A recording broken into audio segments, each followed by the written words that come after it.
Welcome back everyone. I'm going to share with you a low vegetable ox stock that you can use for a base for many different recipes, soups, main meals. This is my go-to because it's very low in oxalates and you get a good 16 portions, and each portion is about roughly a cup size, and you can freeze them in batches, so you just pour one out as and when you need to.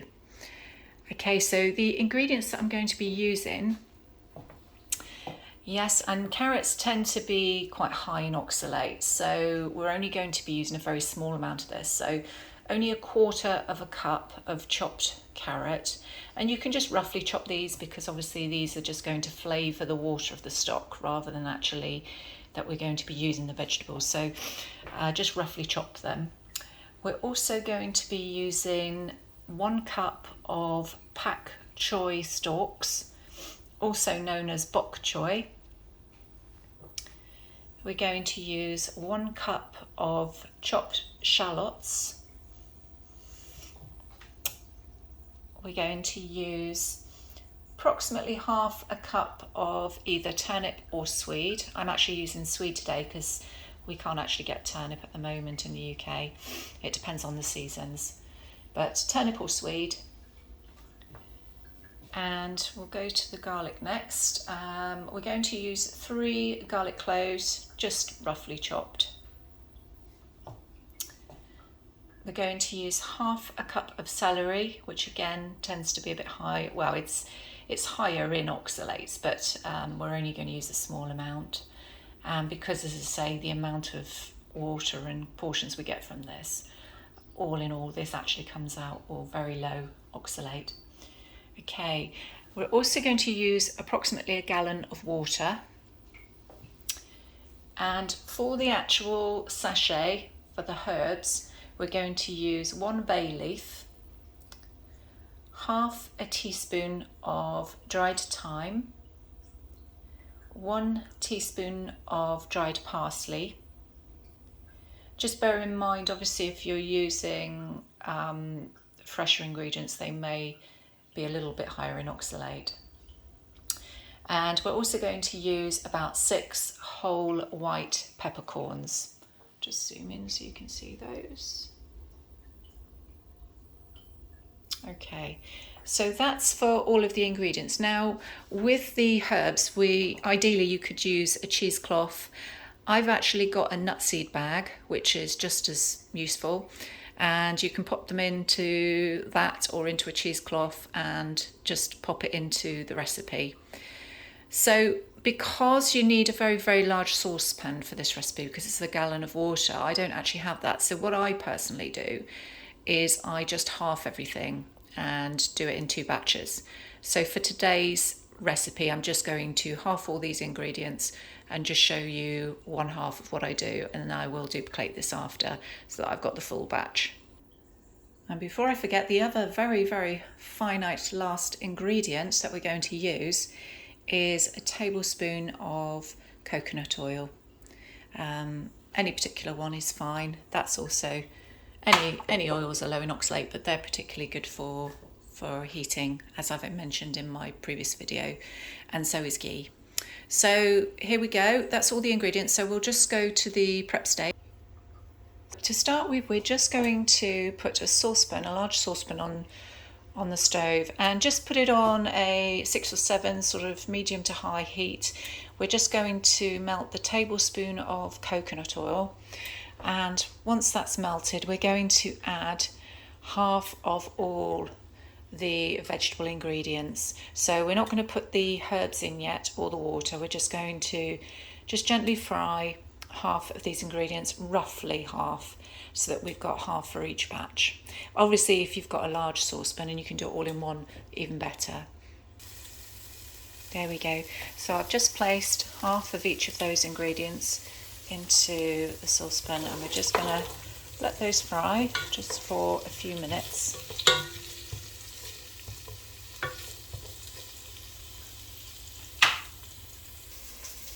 Okay, so while the vegetables are frying, we're going to pop just approximately 1/2 of these ingredients into, I've got a nutseed bag here, But as I say, if you've got a cheesecloth, you can just pop it in a piece of cheesecloth and just use something just to tie it up, and you can pop that in as is. Again, if you're doing the whole portion all at once and you've got a large enough saucepan, then you can just pop all of these into the cheesecloth or a nut seed bag. So I'm going to half this. So we've got the parsley and the thyme. So I've got a half teaspoon I'm going to use for the parsley, and then a quarter of a teaspoon for the thyme, just to divide it in half. Use 3 white peppercorns, and I'm just going to half the bay leaf just to make it easier. Okay, once you've roughly got half of those portions and you've got your nutseed bag, we'll pop this on the side, just make sure it's tied up, and we'll go back, check on the veg is frying lovely. So what we'll do now is we're going to add the water, or half of the water, so half a gallon of water, and then place the water into the saucepan.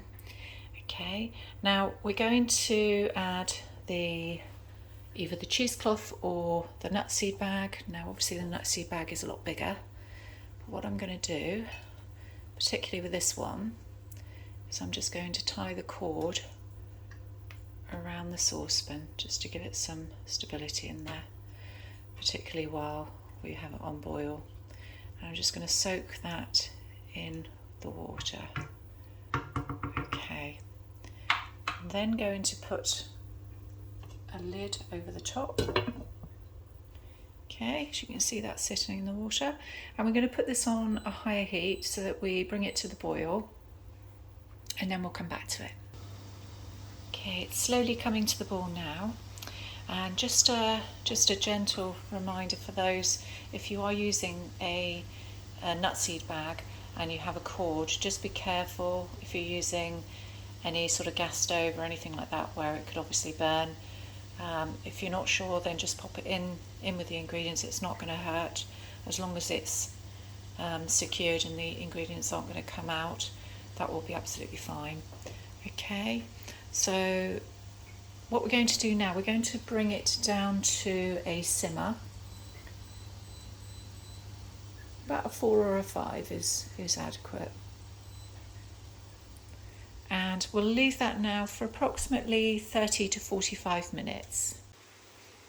Okay, so I've given this roughly about 40 minutes, but you can leave these, it's very steamy, you can leave these for about 30 to 45 minutes. It really just depends on the depth of flavour really that you want to achieve.